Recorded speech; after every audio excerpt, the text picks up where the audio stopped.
নির্মল করো, উজ্জ্বল করো, সুন্দর করো হে। জাগ্রত করো, উদ্যত করো, নির্ভয় করো হে। মঙ্গল করো, নিরলস নিঃসংশয় করো হে। My heart, you bloom, O Lord, thou art. Cleanse, brighten, make it beautiful, thou art. Awaken, enliven, make it fearless, thou art. Bless, driven, make it unequivocal, thou art.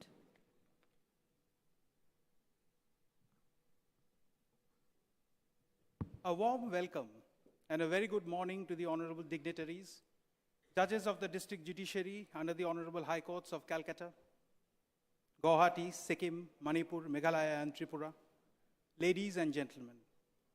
It is indeed an honor and a privilege to be here today amidst the legal luminaries of our great land, tasked as we are to initiate the inauguration of the East Zone Regional Conference on Contemporary Judicial Developments and Strengthening Justice through Law and Technology, organized by the National Judicial Academy in association with the Honorable High Court at Calcutta and the West Bengal Judicial Academy. I am Arnab Ghoshal, and joining me is Sanchita. We are members of the West Bengal Judicial Service and are standing here today to usher in the commencement of a new chapter in our ongoing journey towards legal excellence and judicial innovation. We are honored to play our role on this auspicious occasion. This conference will emerge as the platform where ideas would be exchanged after cerebral discussions and deliberations, and new courses will be chartered for the advancement of our legal system. These 2 days would certainly be witness to an unfolding saga of legal wisdom meandering through the discussional channel embanked by topics ranging from constitutional morality to emerging and future technology aimed at effective judicial governance. So true, Sanchita. With no further ado, may we raise the curtain by calling on the dais our esteemed chief guest, the paterfamilias of the Indian judiciary, the Honorable Dr. Justice D.Y. Chandrachud, Chief Justice of India. His Lordship's commitment to upholding the principles of justice and profound understanding of the law make him the ideal person to lead us in the present endeavor. Please join me in welcoming the Honorable Chief Justice of India. May I request the learned Registrar General, High Court at Calcutta, to kindly escort his Lordship to the Chief Guest's chair.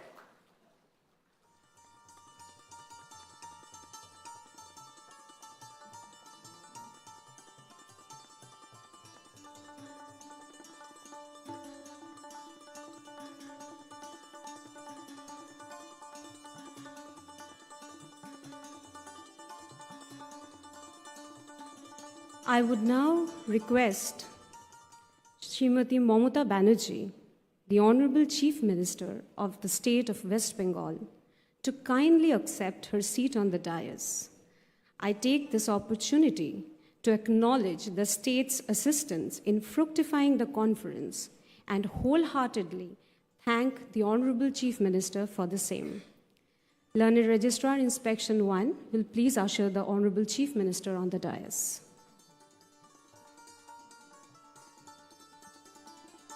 May I now humbly call upon the dais the Honorable Mr. Justice Bhushan Ramakrishna Gawai, Judge, Supreme Court of India. His Lordship is not only a judge of the highest court of the land, but also a dedicated academic, adorning the chair of Chancellor, Maharashtra Law University, Nagpur. His Lordship may please be accompanied by the Director, NJ, West Bengal Judicial Academy. We are so proud and honored to have in this conference the Honorable Mr. Justice Dipankar Dotto, Judge, Supreme Court of India.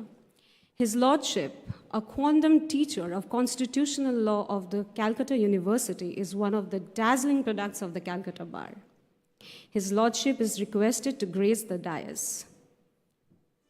We are privileged to announce the presence of the Honorable Mr. Justice Rajesh Bindal, Judge, Supreme Court of India, and former Chief Justice of the Honorable High Court at Calcutta. His Lordship may kindly accept his seat on the dais.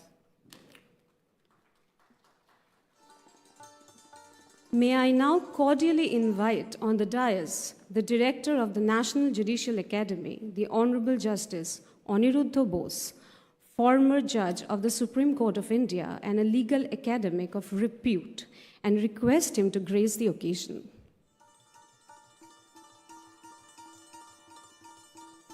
The Honorable the Chief Justice, High Court at Calcutta, Mr. Justice T.S. Shivagyanam, may please ascend the dais to preside over the inaugural session.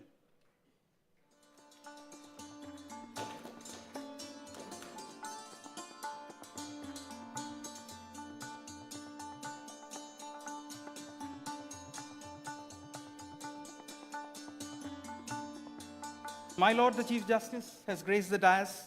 Before proceeding further, may we have the honor of pressing into service a few words of welcome and gratitude. We are blessed to have amidst us honorable former justices of the Supreme Court of India who are the daughters and sons of this pious land of Bengal. We are thankful for their kindness in accepting the invite and to attend and grace this conference.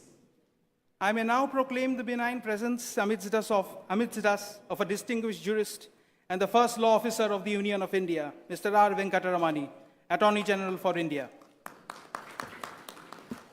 We are honored to have amongst us the Honorable Chief Justices of the participating states. We welcome you, my lords. I would now humbly request the honorable dignitaries on the dais to participate in illumining the ceremonial lamp, the act epitomizing the trumping of ignorance by the élan vital of knowledge.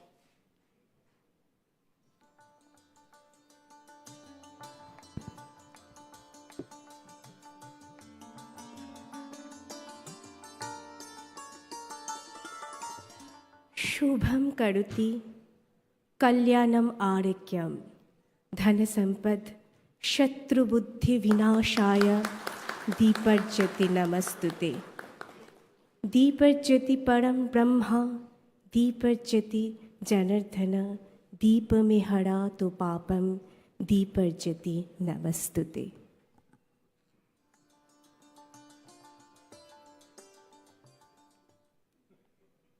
Temporal flow has brought us to that stage of this momentous event when the otherwise immeasurable gratitude seeks to objectify itself in felicitating memorabilia.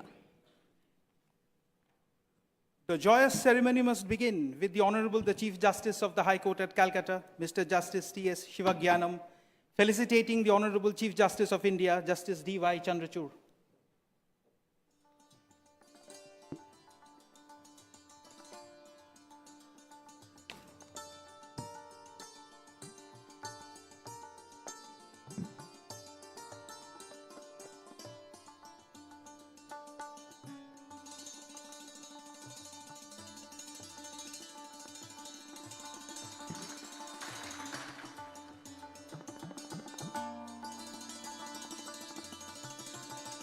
May I now request the Honorable Justice I.P. Mukherjee, Judge, High Court at Calcutta, to felicitate the Honorable Chief Minister of the state, Srimati Mamata Banerjee.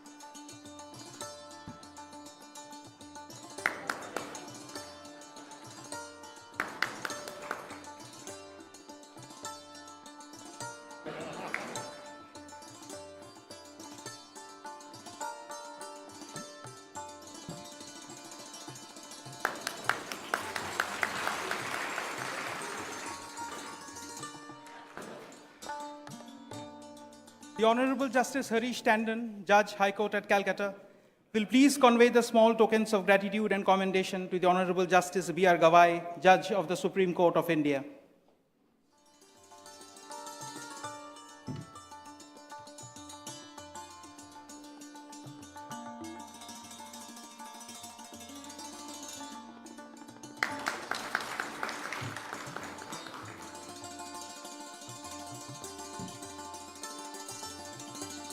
I would now request the Honorable Justice Shomin Shen, Judge, High Court at Calcutta, to do the honors by presenting the mementos to the Honorable Justice Dipankar Dotto, Judge of the Supreme Court of India.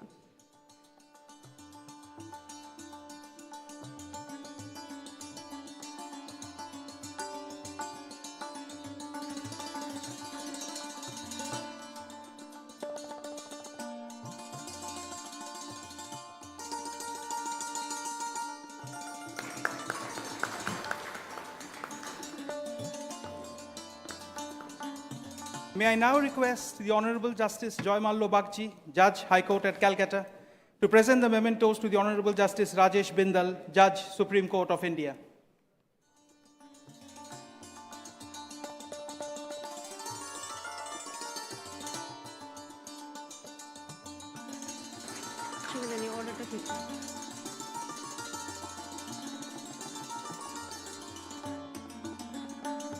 The Honorable Justice Aniruddha Bose, former Judge of the Supreme Court of India and presently the Director of the National Judicial Academy, will please accept the memorabilia.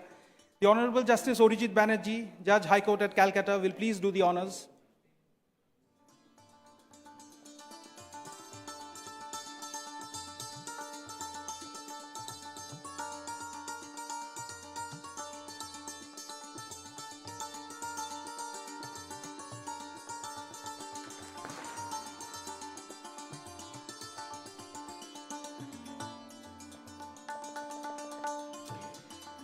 The learned Deputy Solicitor General, High Court at Calcutta, Shri Dheeraj Trivedi, will please pass on the compliments of the House to Shri R. Venkataramani, the learned Attorney General for India.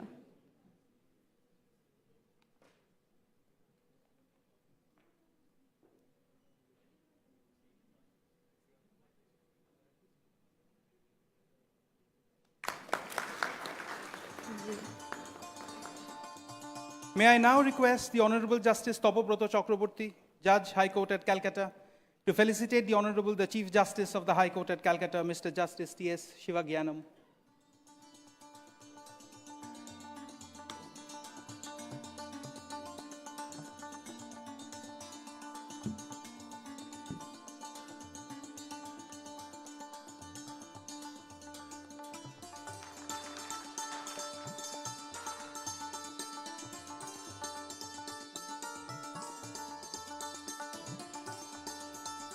The Honorable Chief Justice, High Court at Calcutta, Mr. Justice T.S.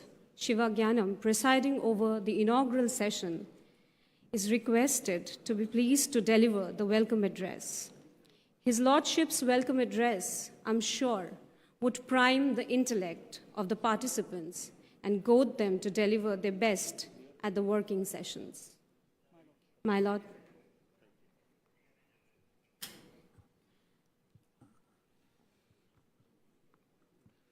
It's a proud moment for the High Court of Calcutta to host this regional conference in the City of Joy.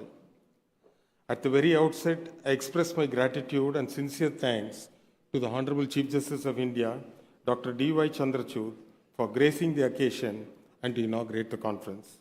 I extend my heartiest welcome to your Lordship. I extend a warm welcome to the Honorable Chief Minister, Madam Mamata Banerjee, and express my thanks for the continued support to the High Court administration. I heartily welcome Honorable Justice B.R. Gawai, Judge Supreme Court of India, Honorable Justice Dipankar Dutta, Judge Supreme Court of India, Honorable Justice Rajesh Bindal, Judge Supreme Court of India, Honorable Justice Aniruddha Bose, former Judge Supreme Court of India and Director of the National Judicial Academy, Honorable Justice Aparesh Kumar Singh, Chief Justice, High Court of Tirupura, Honorable Justice S. Vaidyanathan, Chief Justice of Meghalaya, my sister and brother judges of the High Court of Calcutta and other high courts who have been invited as resource persons for the working session, Mr. R. Venkataramani, the learned Attorney General of India, the learned Deputy Solicitor General of India, the President and Secretary and office bearers of the three wings of the bar, the Chief Secretary of the Government of West Bengal, the registrars and the officers of the High Court, other special invitees, members of the print and electronic media, ladies and gentlemen, a warm welcome to all of you. The High Court at Calcutta and the West Bengal Judicial Academy extend our sincere thanks to Honorable Justice Aniruddha Bose, the Director of the National Judicial Academy, for giving us this opportunity to host the conference in Kolkata. Being the oldest High Court in the country in its 163rd year of existence, the majesty of the High Court at Calcutta stands firm on its glorious past, commendable present, and aspiring future. Calcutta High Court is not only the oldest chartered High Court of the country, but also has been a dynamic institution. It has never hesitated to transform itself in accordance with the need of times, maintaining its own indigenous traditions. Its independent character and bold stance is best reflected in the words of one of the former Chief Justice, who commented while serving in the Judicial Committee of Privy Council. He overheard one of his colleagues say, "Calcutta High Court, oh, it's terribly independent, may it remain so." The High Court till today has lived to its image and championed the rule of law without fear or favor since the 19th century. 21st century is the era of information technology. The first step in this endeavor was the creation of a database of cases by digitalization them and publication of the cost list of the High Court in digital form. Keeping with the time, the Grand Maidan of Indian judiciary has transformed herself to meet the challenges of the digital world. Gradually, relevant rules of e-filing, etc. were introduced. By using the CIS platform, every aspect of a litigation, starting from its filing to uploading and communication of the orders, are on the digital platform, accessible to all in litigant-friendly manner. The web page of the Calcutta High Court has also been designed in a litigant-friendly layout, which is to be rolled out soon. Most of the things that a litigant needs to know about the court or its functioning are available on the web page. For example, annual reports, calendar, information relating to case status, orders, judgments of or particular information relating to commercial courts, display board of the mainland and the circuit benches, e-filing, e-gate pass, e-library are accessible through the web page. We are working on creating e-SCR, e-pay, e-RTA application, e-RTA status platforms, and they would be functional shortly. Other initiatives like Justice Clock for the High Court and the subordinate judiciary, the district judiciary, introduction of e-ACR through personal information system for the judicial officers, Android mobile applications for the High Court, orders and judgments using neutral citation have been undertaken. Last but not the least, the only silver lining of the pandemic, that is virtual hearing, have come to stay. Virtual hearing is available in all the courts to the litigants from anywhere in the world. Live streaming is another endeavor of the digital era, which we have accepted and adopted. Though not free from its concomitant irritants like trolls, etc., live streaming of hearings have enhanced transparency and accountability in the judicial process. We are in the process of implementing the initiative on paperless courts.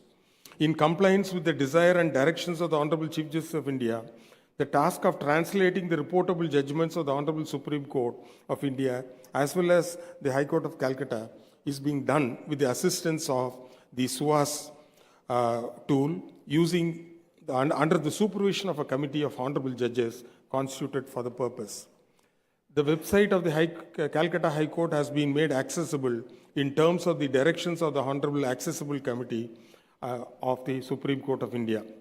Now, cost lists can be generated in HTML format for visually challenged persons with appropriate screen reader. Steps have also been taken to make the High Court building accessible to the physically challenged. In the era of tremendous technological advancement, we have taken measures to equip the district judiciary with the latest hardware equipment for enhancing productivity.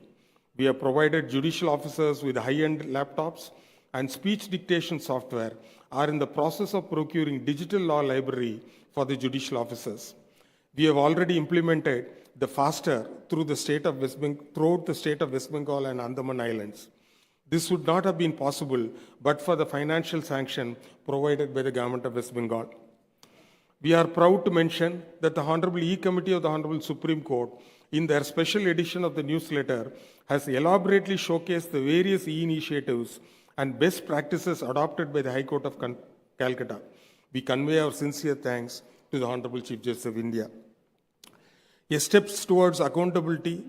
a step towards accountability, we are publishing annual report, enumerating yearly achievements and charting out a vision for the future. The first annual report was published in the year 2023, would show that in the last 5 years, we have been able to increase our disposal rate. As on 1st January 2019, the rate of disposal was 111.16%. As on 1st January 2020, the rate of disposal was 81.72. As on 1st January 2021, it increased to 110.67. And as on 1st January 2022, the rate of disposal was 123.93%. And as on 1st January 2023, the rate of disposal was 120.84%. We are improving our rates of disposal. In sync with the laudable initiative taken by the Honorable Supreme Court of India for arrear reduction in the district judiciary, we are almost in the process of completion of the first phase of action plan formulated by the Honorable Apex Court. District case management committees have been formed in all the districts to deal with the issue of arrear reduction. Considering the pace at which the implementation measures are proceeding, we are confident of achieving the target of arrear reduction within the stipulated time. The Calcutta High Court is facing space crunch. The Honorable Chief Minister has been gracious enough to hand over 9 floors of the new Secretariat building adjacent to the Calcutta High Court main building. We thank you, Madam, for the gesture. The state government has allotted to the High Court for the new High Court complex land for such purpose, which in my personal opinion may not be sufficient considering the future requirement, say for the next 50 years. And the High Court will request the Honorable Chief Minister to consider and allot a larger extent of land. The work of construction of the circuit bench of the High Court at Jalpaiguri, High Court at Calcutta at Jalpaiguri is nearing completion, and we expect to inaugurate the grand structure very soon. West Bengal Judicial Academy was established in the year 2005. The academy had its humble beginning from Bijan Bhavan. The High Court Guest House. On 25th of February 2017, the academy building was inaugurated. Incidentally, Honorable Justice Dipankar Datta, who is present among us, was one of the members of the committee and had taken keen interest along with the then chairperson, other members and the then director of the academy in the construction and commencement of the building. To cater to the growing needs, the Judicial Academy proposed an expansion of the infrastructure by increasing the hostel strength and building a state-of-art auditorium, among other facilities. The proposal was accepted by the Government of West Bengal, and a sum of rupees 48 crores 62 lakhs 33,034 has been sanctioned. The Academy has undertaken significant measures to improve the quality of judicial education imparted to from its portals.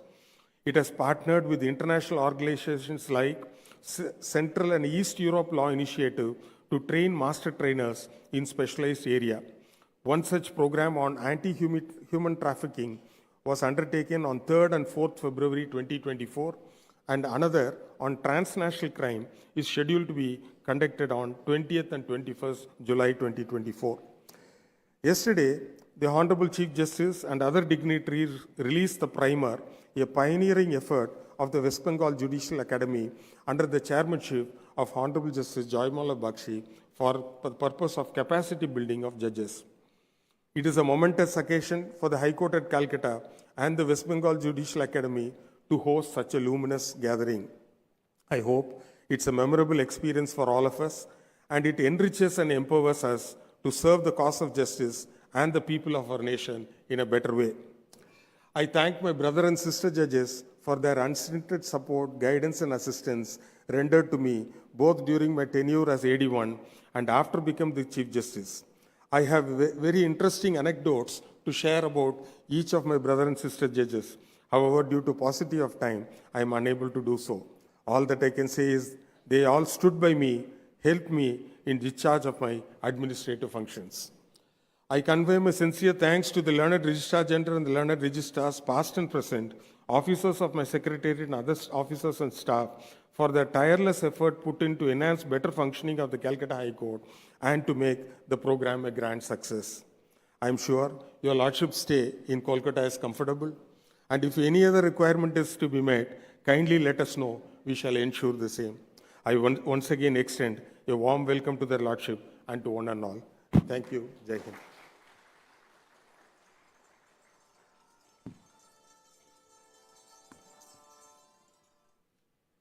Thank you, my Lord, the Chief Justice, for the welcome address, which I am sure has not only warmed the cockles of our hearts, but has also indicated with sufficient clarity the purpose, direction, and the ultimate goal of the Honorable High Court at Calcutta, the Judicial Academy, and this conference.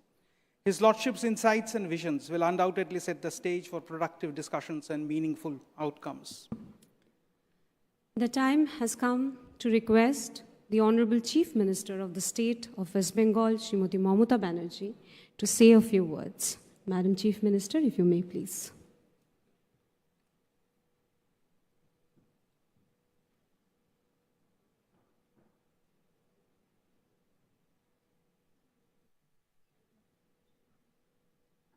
Thanks a lot for giving me this opportunity. I deem it is my proud privilege to be with all of you. And we are honored, our Honorable Chief Justice of Supreme Court of India, Honorable Chandrachud ji is here. And you know, Chandrachud ji's, this name is very popular because his father was also. And generation to generation, they are busy with this work and they serve the country and the people for a greater sense. So no need for introduction, but need for his revolutionary steps for digital India and for e-law system.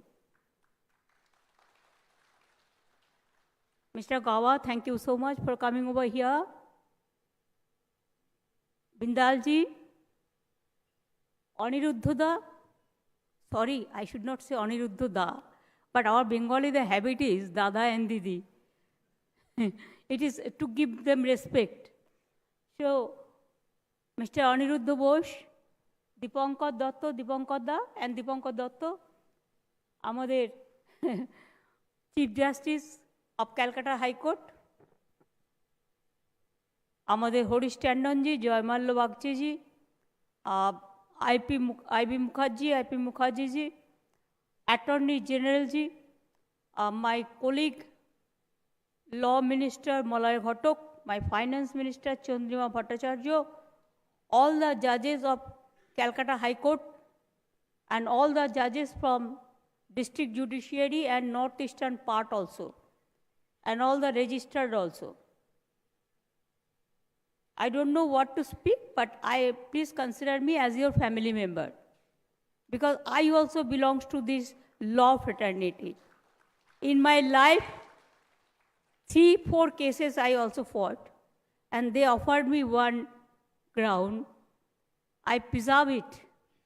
Whenever I'll be allowed to practice regularly, not for me, but for public works, for development works. And sometimes I have seen, to give the briefing, it may not be proper in every cases. So it is better if we can fight ourselves, then at least who knows the things, at least may get the opportunity, because now also I am continuing the Bar Association membership. So please give me the live member. Every year giving the subscription, instead of that, give me the live membership, so that sometimes we also on behalf of people, I can assure you no money we will take for that, only voluntarily. Sir, thank you very much. This judiciary is an important temple for us. It is just like Mandir, Masjid, Gurudwara and Girja. It is our supreme authority for delivering the justice to the people, the last frontier for getting justice and upholding constitutional rights. I believe this judiciary is government of the judiciary, by the judiciary, for the judiciary. No. Government, this judiciary is of the people, by the people, and for the people. If judiciary cannot help us, means not me, the common people, then where the people will get the justice?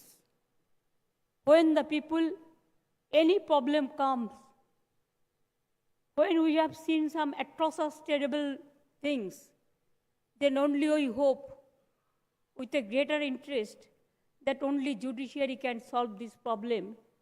And we just watch judiciary. We think they are our the big pillar of the foundation of this country to save the democracy, to save the constitution, and to save the people interest and everything. We are honored and grateful, and I think a privilege that Mr. Chandrachud has initiated so many things, especially for digitization and judiciary, e-legal system. In our state, we are e-governance, we are number one, sir. You'll be happy to know. And in our state, we have already Honorable Chief Justice of Calcutta High Court has mentioned, we gave 1,000 crores we already spent for judiciary for development. Also, we provided 70 acres of land, and also we provided land for another new high court. That's a Rajarhat, it's a posh area. You asked me one building, I gave it next day. I vacated this building for government, and next day I provided this. We have 88 fast-track court, though earlier Attorney General is here for his information. Earlier, Government of India should have provided the assistance for this fast-track court. But before 8 years ago, they have withdrawn all these facilities. But now we are running, we are the only state we are running 88 fast-track court. Out of that, 55 women fast-track court. And also we have 6 POSCO court. We have 19 human rights courts. We have so many courts like this, and also Jalpaiguri Circuit House, Circuit Bench also, it is new one. And our Judicial Academy, it is one of the biggest academy in the world, and it is very popular. We are proud of our students, and whoever is coming from the judiciary, they are the asset of the country and the asset of the world. Only my humble request will be to all of you. First, I want to apologize to mention this to all of you. It is not my intention to humiliate or manhandle to anyone, but my submission, my kind submission, that please see no political biasness in judiciary. Judiciary must be pure, absolutely pure, honest, secret, and let the people do the puja. Like Sanskrit, you know, they say sometimes puja, sometimes for all the caste, all the creed, all the community, all the people. Even northeastern people are here from Andaman. They are really neglected. Give them bigger opportunity. Sometimes to come to Calcutta and other places also for their greater interest, because nobody takes care for them. They are really neglected. I will appeal for them also. With this word, thank you very much for convening this conference here, and please do it in every time. From our side, there are so many places are available also. I thank to ITC for organizing all these things, West Bengal government, my chief secretary, my police commissioner, my law ministry, my finance ministry, and all, and press media and all. But at the same time, I will request you to do it more and more so that we can interact and we can open our mouth also. Thank you very much. Thanks a lot.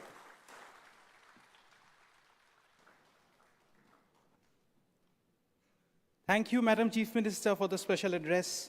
And now the honorable dignitaries present in this August conference, brothers and sisters of the district judiciary, Ladies and gentlemen, may I now call upon the Honorable Chief Justice of India, Dr. D.Y. Chandrachud, to give voice to the keynote address. My Lord, the Chief Justice of India.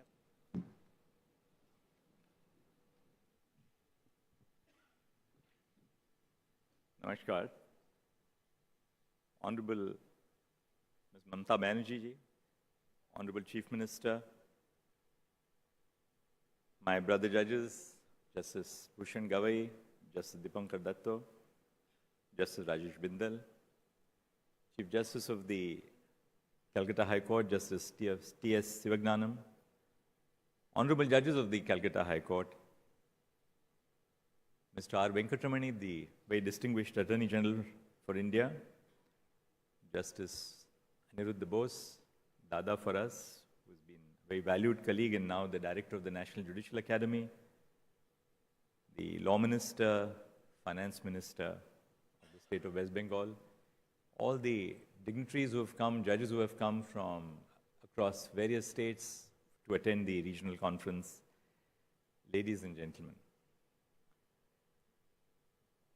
The State Judicial Academy and the Chief Justice of the High Court could not have chosen a more topical area for our discussion over the next 2 days. Essentially, this conference speaks of contemporary judicial developments and strengthening justice through law and technology. The word contemporary is very important because it does not speak about the work which we do in the abstract, but in the context of contemporary societal challenges which we as judges face in the work which we do. We therefore look at law and its intersection of technology from the perspective of the societal conditions in which those whom we serve exist in our societies. Because the true merit of our work lies in addressing the challenges faced by those at whose feet we are intended to serve, namely the common citizens of India. The first important theme that we are going to discuss is the principle of constitutional morality. Now, if you look at the Constitution, the text of our Constitution does not use the expression constitutional morality.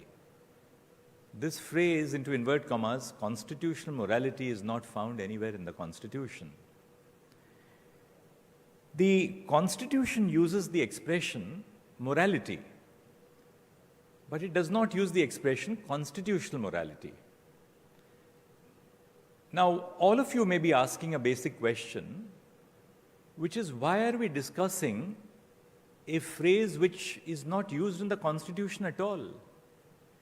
What is the relevance to district judges, high court judges, to the officers of the state, to civil society, of a phrase which is not used in the Constitution? The Constitution uses the expression morality, but morality in the Constitution is used as a restraint on fundamental rights. The Constitution allows for restrictions to be imposed by law on the right to freedom of speech and expression under Article 19(1)(a) by Article 19(2) on various grounds, including morality. Likewise, the Constitution contemplates that restrictions can be imposed on the right to freedom of association, inter alia, on grounds of morality. So morality in Article 19(2) and Article 19(4) is a restraint on the rights of the citizens. Is that the morality that we speak of when we talk about constitutional morality? Now, that's one of the basic questions which we have to address. If constitutional morality has not been addressed in the Constitution as a textual expression, what is the value addition to the constitutional discourse that we in a regional conference, a high-powered conference of senior judges from across the region, are discussing this concept? That's the first question which I must very briefly try and make you all perhaps reflect on. How do you define what is undefined and what is not explicitly stated in the Constitution? Who will define the concept of constitutional morality? We exist in a federal structure. We exist in a federal structure which is marked by a great deal of diversity. I was born in Mumbai, belonged to a small village about 60-70 kilometers away from Pune. My work took me to Allahabad as Chief Justice for 3 years. And now I look at the broader context of the Indian nation. And one thing which cannot but leave a very imperceptible mark on your heart and soul in the work which we do as judges in Delhi is to realize the importance of preserving the diversity of India. So how do we then dwell on the concept of constitutional morality? At one level, constitutional morality is founded in the preambular values, the values which the constitutional preamble sets out.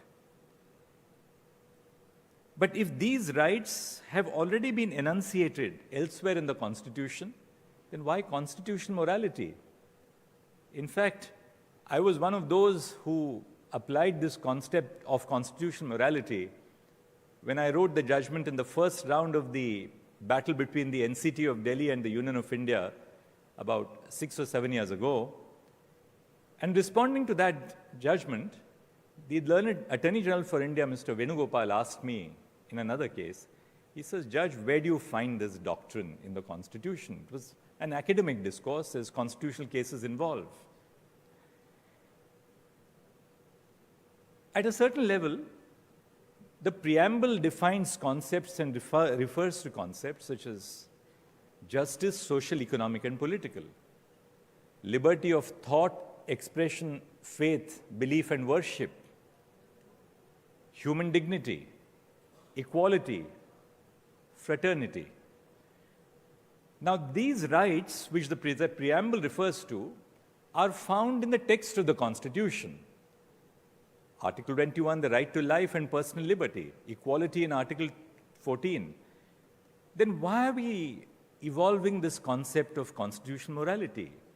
There is a more deeper reason. And that deeper reason for us to dwell on the concept of constitutional morality is that constitutional morality is an overarching principle which is derived from but is not confined to specific rights or values which are enshrined in the Constitution. Constitutional morality gives you a unifying constitutional ethic. It gives you a unifying constitutional ethic so every Indian citizen can think as she wishes to think. Every Indian citizen can speak as she wishes to speak.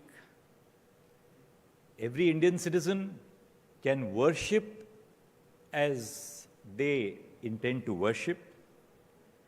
Every Indian citizen is entitled to follow whoever they want to follow. Every Indian citizen is entitled to eat what she or he wants to eat. Every Indian citizen is entitled to marry whoever she or he wants to marry or not marry at all. In other words, what constitutional morality really opens up as a universe for all of us, particularly as judges, is to create a whole way of life which the Constitution has created. And that way of life is deeply cognizant of the fact that India does not exist only in large cities, but it goes down to the smallest village and the smallest taluka across the nation, connected or not connected, communicable or not communicable, accessible or otherwise. And that is the true merit of the doctrine of constitutional morality. Constitutional morality, unlike morality, as I began by telling you, morality is a restraint on the rights of citizens.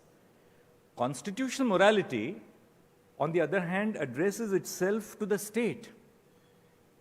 Constitutional morality is a restraining factor on the state. But besides being a restraining facet of what the state has to respect, it imposes a duty on the state to facilitate the achievement of the kind of society which the Constitution envisages. Constitutional morality addresses itself to every component of society and to society as well. The Constitution is not merely a dialogue between the state and its citizens, or between the union and the states, or between the states and states. It's a dialogue within and between societies.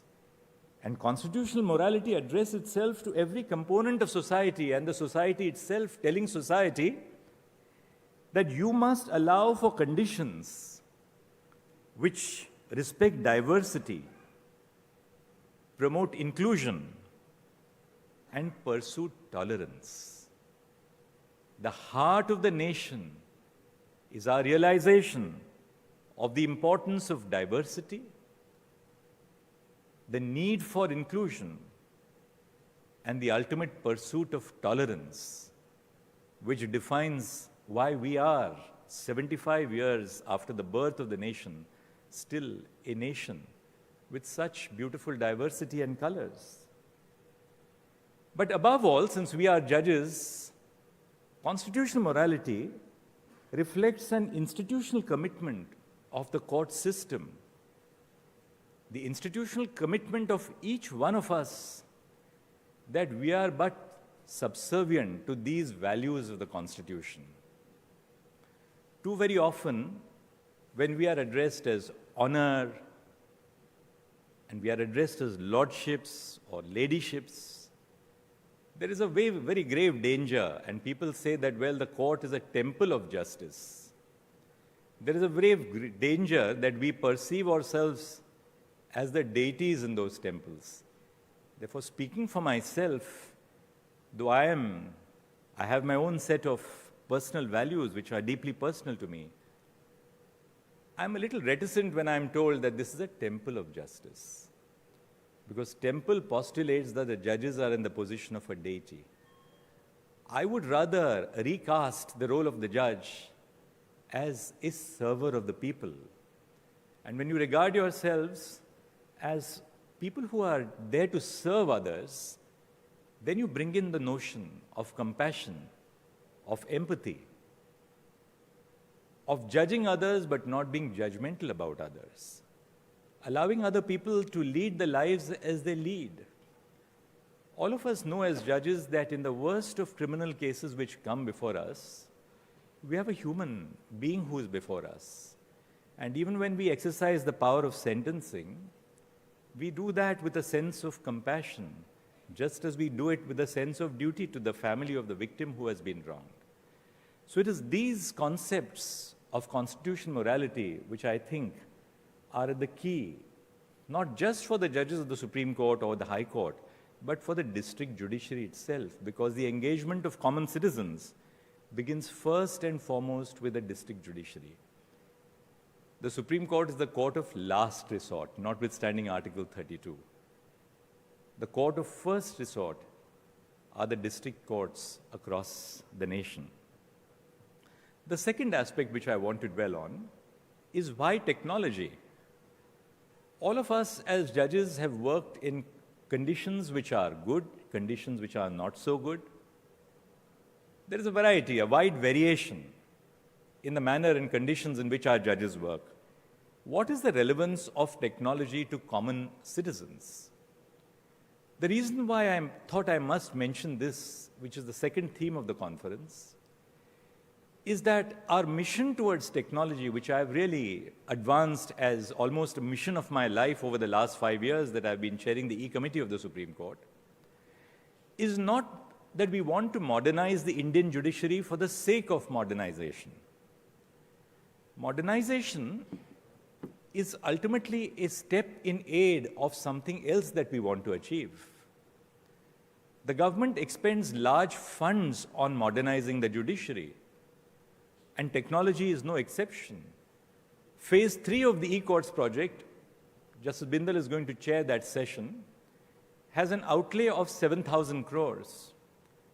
Now, what is the purpose of this 7,000 crores to the lives of common citizens? That workman whose services have been terminated, the tenant who is being evicted,